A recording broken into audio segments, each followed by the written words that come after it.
Hello, good morning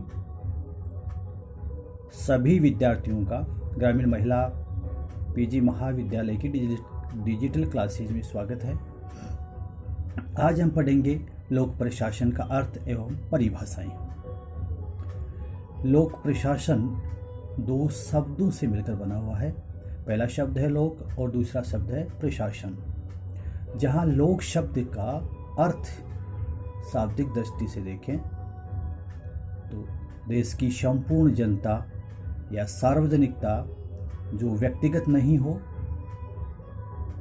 लेकिन लोक प्रशासन विषय के अंतर्गत लोक शब्द का अर्थ सरकारी या सरकार से होता है। ऐसा क्यों होता है? ऐसा इसलिए होता है कि सरकार ही एकमात्र ऐसा संगठन है आधुनिक समाजों के अंतर्गत जिसमें बिना किसी अपवाद के देश की संपूर्ण जनता की सहभागिता होती है। प्रशासन हिंदी भाषा में देखा जाए तो शासन शब्द से पहले प्रत्यय उपसर्ग लग करके प्रशासन बनता है, जो प्रत्यय उपसर्ग उसमें शासन में विशिष्टता का भाव देता है।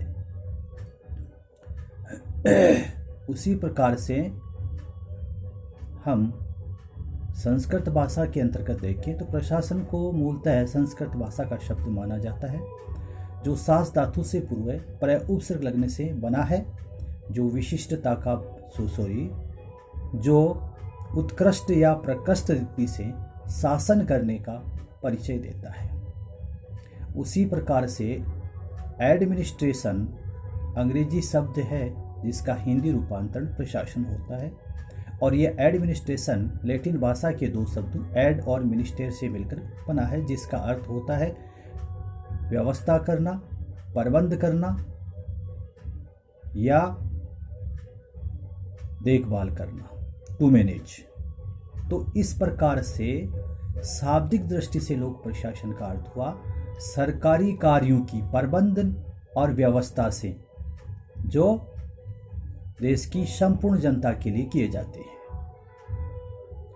अब परिभाषाओं की ओर हम नजर डालते हैं कि लोक प्रशासन के संदर्भ में सभी विद्वान कोई सर्वमान्य परिभाषा आज तक नहीं विकसित कर पाए हैं। विद्वानों ने इसकी अलग अलग परिभाषाएं दी है।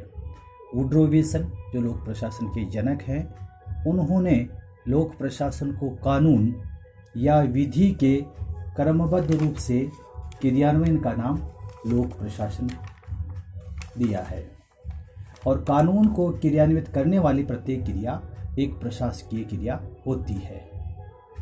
उसके बाद एल डिवाइड लोक प्रशासन में वे सभी कार्य आते हैं जिनका उद्देश्य लोक नीति को लागू करना या क्रियान्वित करना होता है। साइमन ने लोक प्रशासन का अभिप्राय केंद्र, राज्य और स्थानीय सरकारों के द्वारा किए जाने वाले कार्यों से लगाया है। प्रोफेसर विलोबी ने लोक प्रशासन का अभिप्राय सरकारी कार्यों के वास्तविक निष्पादन से बताया है, चाहे वे सरकार के किसी भी अंग से संबंधित क्यों न हो, और संकुचित दृष्टि से उन्होंने इसके अंतर्गत कार्यपालिका के कार्यों को सम्मिलित किया है। इस प्रकार से हम कह सकते हैं कि सरकार के जो तीन अंग होते हैं, व्यवस्थापिका, कार्यपालिका और न्यायपालिका। व्यवस्थापिका कानून के निर्माण का कार्य करती है, कार्यपालिका कानून के क्रियान्वयन का, अर्थात व्यवस्थापिका ने जो कानून या विधि का निर्माण किया है उसको वास्तविक रूप देने व लागू करने का कार्य करती है। न्यायपालिका कानून की व्याख्या करने और कानून को संरक्षण प्रदान करने का कार्य पूर्ण करती है। तो शासन के तीनों अंगों से संबंधित कार्यों को लोक प्रशासन में व्यापक दृष्टि से सम्मिलित किया जाता है, लेकिन संकुचित दृष्टि से लोक प्रशासन के क्षेत्र में केवल कार्यपालिका के द्वारा किए जाने वाले कार्यों को ही सम्मिलित किया जाता है।